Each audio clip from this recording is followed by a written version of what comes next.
Sa isang tahimik na lugar ng Barangay Capri, may isang batang nagngangalang Nolly na may simpleng pangarap na makapagbukas ng isang maliit na tindahan ng candy.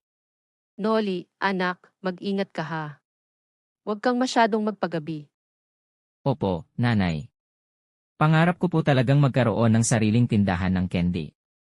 Sa kabila ng hirap ng buhay, nagpursigi si Nolly at nag-ipon mula sa kanyang mga munting raket at diskarte sa buhay.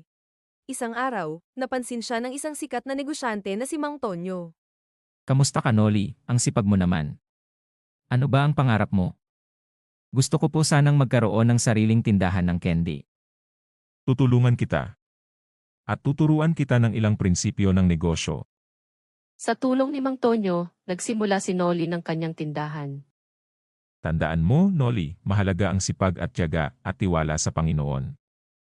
Opo, salamat po. Ang lahat po ng mga payo niyo ay tatandaan ko po. Unti-unting lumago ang tindahan ni Noli sa tulong ng kanyang pamilya at komunidad. Ang galing mo, Noli. Inspirasyon ka sa amin.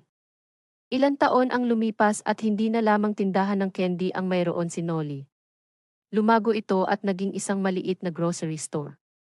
Salamat sa inyong lahat. Hindi ko magagawa ito kung wala kayo. Naging inspirasyon si Noli sa kanilang kabarangay. Pinatunayan niya ang sipag at pangarap at pagtitiwala sa Diyos kahit gaano kaliit ay pwedeng magtagumpay. Ang matutunan sa kwentong ito na sa bawat munting pangarap ay may malaking tagumpay. Magtiwala lamang sa iyong kakayahan.